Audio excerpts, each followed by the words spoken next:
Well, welcome everyone to the city of Kent, and specifically right here to Riverview Park to be. So we are being blessed today with the clouds parting, the sun poking through, and to be able to enjoy this special event. We have some special guests, in fact, with us, all of you. You are all special. And a couple of the folks that I'm about to introduce are going to speak later. But in our audience, we have State Representative from the 47th District, Mark Hargrove. State Representative from the 33rd District, Dave Upthegrove. Covington City Council Member Marla Moon. And our own Kent City Council member, Dana Ralph.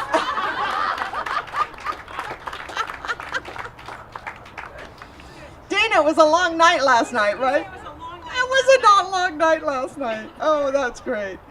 So, in addition to welcoming you, I want to just note on this project how special it is. In an effort to restore salmon habitat and reduce potential flooding on the Green River, we're celebrating today the construction of a rest stop for salmon. The Riverview Rest Stop, or side channel as it's technically called, will create summer rearing habitat and a high flow refuge for multiple endangered salmon species, including Chinook, steelhead, and bull trout. Side channels along a river are an important component of salmon habitat. Away from the river's main channel, salmon can thrive and seek refuge from predators and high water flows. And we know that with the U.S. Army Corps of Engineers operating Howard Hansen Dam, we're not going to get those high water flows, but just in case. This is going to be Kent's first of these special side channels and will be almost 700 feet long. It's a great example of the city's commitment to balancing habitat restoration for the Green River watershed and flood protection for residents and businesses in the valley. Yes, a win-win. With construction started almost 2 months ago, this project is the culmination of a decade-long partnership between the city and the U.S. Army Corps of Engineers. This is the third project that the city has had the privilege of being a local sponsor. We have also had construction where they've reached and completed, in some cases, the construction phase as a partner on the Meridian Valley Creek restoration and the Lake Meridian Outlet restoration. The cost to construct side channels is, in this particular case, is $3 million. 35% of that is being paid for by the city. So that's just over $1 million from the city.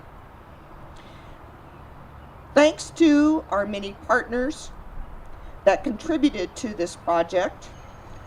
They include the U.S. Army Corps of Engineers, the Water Resource Inventory Area Ecosystem Forum. Some of you know that as WIRA 9. The Washington State Salmon Recovery Funding Board, and the King Conservation District. Slated for completion by the end of this year, Riverview Park will include fish habitat and nearly 20,000 native plants. The new footbridge. You see, and as you can see it right over my shoulder, the new footbridge will actually allow pedestrians to see and experience this new channel and the new plantings on the riverbank. This bridge was installed just this past Monday, and we did that before the channel is excavated to reduce the costs of placing the bridge over the channel. Why? How did we reduce the cost? We could use a smaller crane. Thank you, staff and engineers, for coming up with that cost-saving approach. So, with tours to go on here shortly, we have a very important person now to speak who is critical to not only this project, but to our partnership on the Green River when it comes to the flow of the river, to the protection of the lives and assets in this valley. It is with great pleasure a very young-looking Colonel Bruce Estock from the U.S. Army Corps of Engineers. All right, yeah, young and good looking is what the mayor said. Thank you very much. Hey, it's my pleasure to be with you here today, and I want to thank you, Mayor, for the welcome. Other honored guests, staff members from the Washington Congressional Delegation, state representatives, ladies and gentlemen. It's great with you to be here today and celebrate this significant step forward in our collaborative journey to restoring the Green River watershed. But before I go any further, I've got some sort of old business that I've got to take care of, and it's something I've been waiting quite a while to do.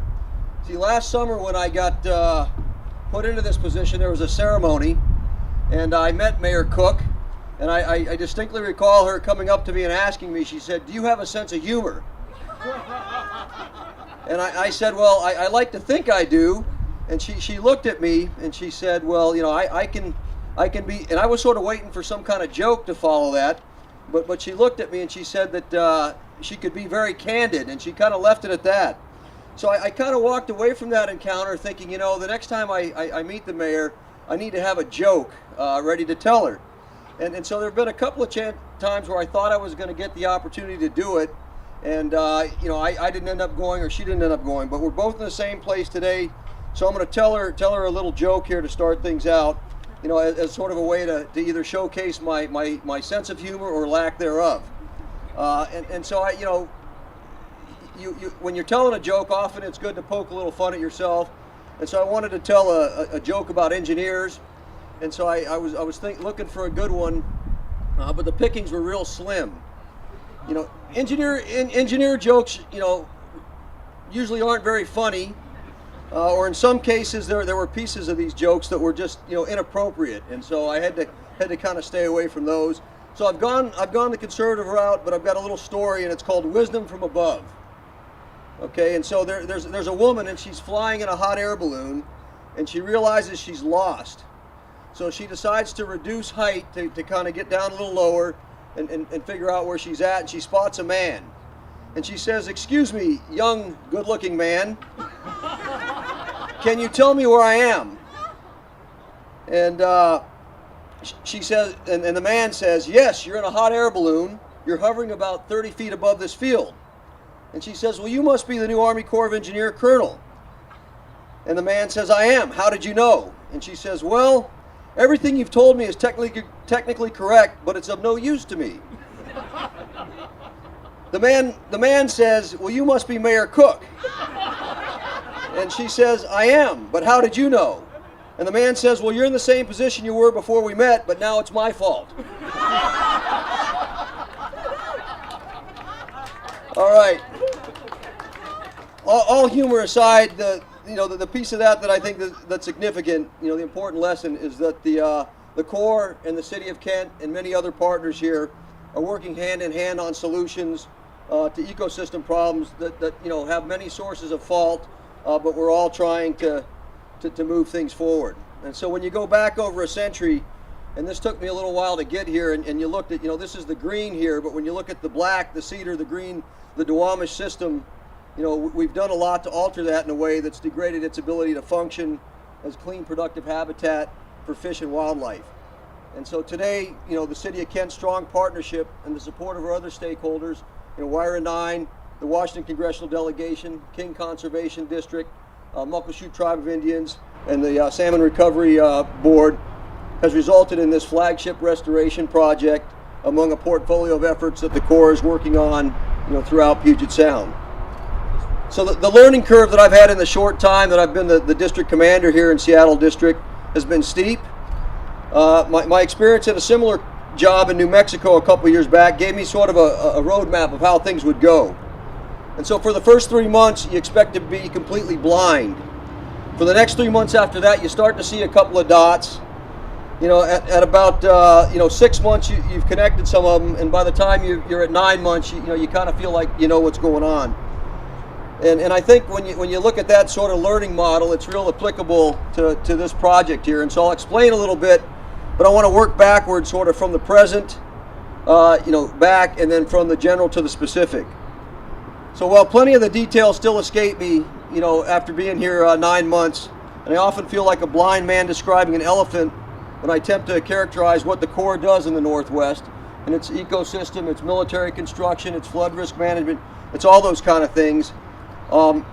I can thank the military at one point in my career for making me read about this guy, Karl von Clausewitz, and he has this book called On War, and it's military theory. And he has this concept called the center of gravity, which is really, it identifies the hub of all power, the movement on which everything depends as the point against which all our energy should be directed.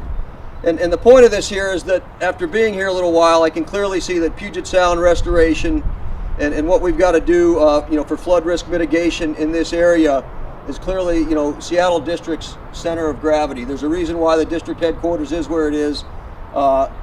And it's real easy to see that when you take a look at all the interaction we have, all the projects we have, our work with tribal partners, peer federal agencies, and the state's Puget Sound Partnership. It all kind of comes together in Puget Sound and the basins that feed into it, one of them being the green.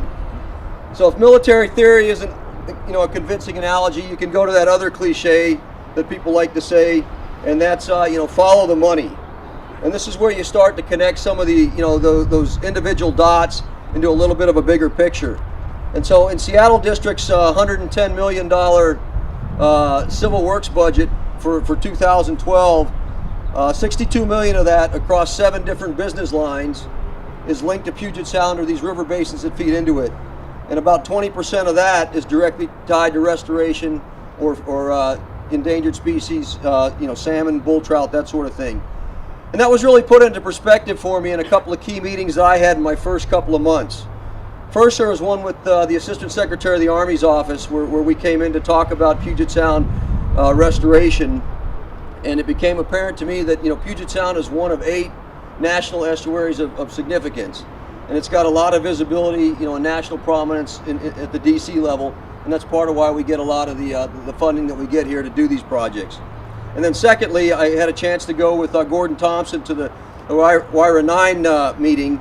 And what I came away from that one with is that, this isn't about the federal government taking the lead here. This is really about, the local communities and the state that are actually doing all the heavy lifting here. And we, the federal government, are just sort of a piece of the puzzle, one of the tools that you use, across the whole series of things that you do to make things better in the Puget Sound region. And I think this energy that we have around, ecosystem restoration is evident among the citizenry here, the well-directed leadership, and it's well supported by the state's congressional delegation. So going one step further and kind of all the way back to my first months in the job here, let's talk about the specific dot that is this Riverview project. This project came to my attention very early on. I'd probably been in the job about 2 or 3 weeks for a couple reasons. First, it comprised a very significant portion of our construction program, that was awarded at the end of last year. And secondly, it entailed a real significant effort on the part of the combined project team. And by that, you see a lot of folks from the Corps of Engineers district here, but equally on the side of our sponsor here, there was a lot of work that went into getting this thing awarded on time by the end of last fiscal year. And I won't go into all the gory details of the yeoman's work that was done, but I will say that at one time somebody showed up on my doorstep there at my house to get paperwork signed to kind of keep things moving. We had to do a couple different special things, and it is the federal government. We got a lot of paperwork and bureaucracy, but I got to tell you, after all that, I know that PSI, our contractor, you'll have an easier time building it than we will of getting it approved for construction. So that's something to kind of put in your back pocket. And ultimately, it's all worth it, because the end state here is that we'll be making a tangible contribution with our partner, to the ecosystem here. And it's a pleasure to work with a motivated non-federal sponsor like the City of Kent. Projects like Riverview are not just important to this local community here, but they're significant to the entire Puget Sound. When you take a look at how ecosystems work, how endangered species work, it's all interconnected. And so while this is one little dot on a map, it's part of that much bigger mosaic, and it's part of a much bigger program as well. The overarching Green to Amish Ecosystem Restoration Project, which I know he's here somewhere. Noel was our first project manager on, and I know he says he still dabbles in a few things, so it's great to see him out here today. There he is, hiding behind the speaker, involved in this. That whole program involves 1,900 acres of new habitat, a significant addition for listed endangered species such as bull trout, steelhead, and Chinook salmon, more than 200 miles of habitat improvements in rivers and streams. For example, this side channel here, levee setbacks, reconnection of abandoned side channels, all those kind of things that improve the habitat, and ultimately also, have a role in making us more resilient to flooding. Our partnership with the City of Kent is not new, as the Mayor mentioned. They've in fact been our greatest sponsor since approval of this program back in 2000. And Kent's significant efforts, of course, are also supported by a mosaic of other partners that we have here. We've already seen success with the Lake Meridian Outlet Project, Meridian Valley Creek Project, Site 1, and the Upper Springbrook Project. And so collectively, these 4 have been completed. We've got 5 currently in the design phase, and we're also very close to signing a design agreement, on another one with the City of Kent. So just to wrap it up here, I want to let you know that the Seattle District is committed to working with the community to do our part and contribute the expertise and the knowledge of our engineers, biologists, and regulatory specialists and construction folks. And you see them all out here today, working side by side with our local, state, and tribal partners. And so it's our hope that today's efforts are going to improve the overall trajectory of Puget Sound's restoration and inspire future generations to carry the torch forward on this long-term regional and national priority. Building strong in the Pacific Northwest, essay on.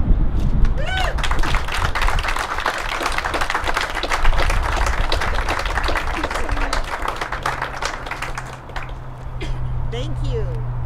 Thank you, Colonel. He does have a sense of humor.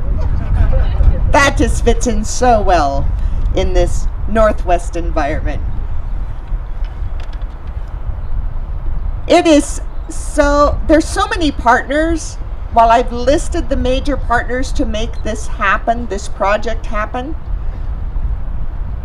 we each have special areas of expertise or influence, decision making. And some of those partners are not as well known by the general public, but that doesn't mean that the value they bring to a project should be any less recognized. And one that has really found a special niche within our ecosystem has been the WIRA, or Water Resource Inventory Area Number 9 Watershed Ecosystem Forum. And it is with real pleasure that I introduce today to speak next Marla Moon, wearing the hat of that ecosystem forum, but she has so many more hats that she wears as a true outdoors woman who cares and interacts with nature on a regular basis, and also serves the city of Covington as a council member. Marla Moon. Thank you, Suzette. First of all, I just really want to say that it's an honor to be here today and share this incredible event. And Colonel Estock, you did an outstanding job of explaining what an entire ecosystem restoration does and means. It's not just here in this dot. It's clear down to saving Puget Sound and providing habitat for an endangered species. No single group is responsible for the degradation of river habitat and the armoring of the shoreline. But today is just truly a perfect storm. It is a celebration of many entities coming together, and they've been listed multiple times, so I won't do it again, but many entities and partners of Raya 9 coming together to implement this science-based project. And that's one thing about the Rayas. All of the projects are truly science-based and evaluated and prioritized based on science. This middle green and lower Duwamish habitat is very important for the rearing of small salmon. Wise investments in the ecosystem yield many benefits. This project will increase the river capacity during flood events. It'll provide a safe place for the little salmon to get out of the river channel during flood events and to rest.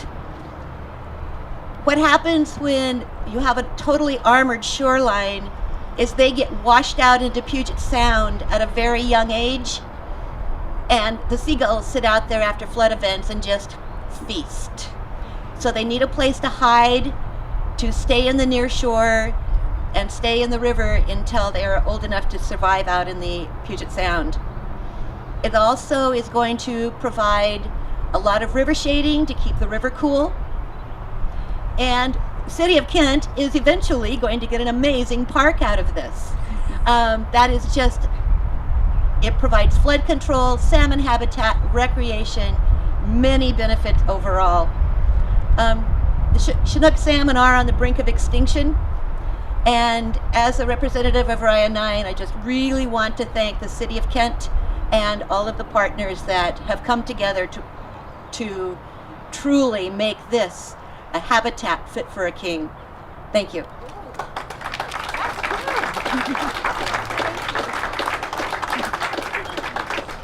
Did you get that pun? Fit for a king, king salmon? Very good, Marla. It's our motto for Raya 9. Again, with the many partners we have, another major partner to this whole project is the state of Washington. And the gentleman who's going to speak next, I've been able to get to know from several fronts. So I would like State Representative Dave Upthegrove from the 33rd District to come dancing to the podium. This is one of our heroes with Dancing with the Stars. Very talented, impassioned Dave Upthegrove. What the mayor's not telling you is I tied for last place with the police chief in Dancing with the Stars. She was the true dancer. I have the honor of representing this community in the State House of Representatives, where I also serve as chairman of the House Environment Committee. And the previous speakers have spoken to the ecological value of this project, but I wanted to talk a little bit about the economic value to our state. In order to have good jobs and a strong economy, we need to keep South King County a great place to live. And that means protecting and restoring our water quality, our salmon, our parks, and open spaces. And a couple of events recently reinforced this message with me. I was having lunch a few years back with the CEO of a large manufacturing company here in Kent, and the lease on their property was up that year, and they were deciding whether or not to stay here in Kent or move to another state. And I asked the CEO, what are you thinking of doing? And he said, well, we'll probably stick around. My wife and I like it here. And it was a simple message, but it reinforces the point that businesses locate here because this is a great place to live. Also, a few years back, there was a public opinion survey done of business leaders throughout the Industrial Valley in Renton, Auburn, Kent, Tukwila, asking about business climate and barriers. And the number one barrier to economic growth identified in this survey by these primarily manufacturers was securing the high-skilled workforce they need. And if we want to retain and attract employees in this state, we need to have an area where people can bike and fish and hike and like to be here. So projects like this also help us retain and attract that skilled workforce. So not only does this project have ecological value, it has economic value. But in addition, projects like this bring what I call a cultural value, starting with the Native Americans and their tradition with salmon. Or I look at my life growing up here in South King County. When I was really little, my parents would take me and my brother down to Seahurst Beach in Burien, and we'd turn over the rocks and chase the sand crabs, which is bad, don't do that. I've learned it destroys habitat, but we had fun. And then when I was in junior high, my best friend, my buddy, and I would spend almost every summer night down at the pier at the Des Moines Marina fishing. And, you know, we never caught anything, maybe a bullhead or the occasional flounder, but you know what, we had fun and we stayed out of trouble. And then I spent all my summers in high school and college working at a summer camp outdoors with kids, teaching environmental science and leading treks up the Hood Canal. And now I have a 9-year-old niece, Vivian, and I want Vivian and her generation to have the same opportunities that I had growing up here. And thanks to the Corps of Engineers, thanks to the City of Kent under Mayor Suzette Cook's leadership, thanks to Wyra 9 and the Conservation District, and speaking in particular on behalf of Washington State and the Salmon Recovery Funding Board, I know that because of the work of all these partners and the work that everyone here is going to do, that a project like this will provide that opportunity for the next generation. So congratulations on this milestone. Thank you, Dave. Well, folks, that's enough talking heads for you for today. It's your turn. I want every single person who was involved from the beginning or in the future on this project to come and stand behind me. Every single person. Come on, Colonel Estock, get up here. Come on. Dave, up the Grove, aren't you involved in some funding? I just take credit. You just take credit, yeah. Come on, everybody. Well, folks, in this day and age, it takes more than a village to raise a fish. We have played with their habitat from the outside, and now we are in a position to restore and hopefully save a species that many of us consider both a lifelong component of the United States of America. When we think of salmon, we certainly think of life and the life cycle. And I want to make certain that Kent is on the forefront of being a protector of that species. And there's nothing that pleases me more than to know when we can take something like an environmental charge of restoring fisheries and combining that with access for people to enjoy the environment. Let's celebrate!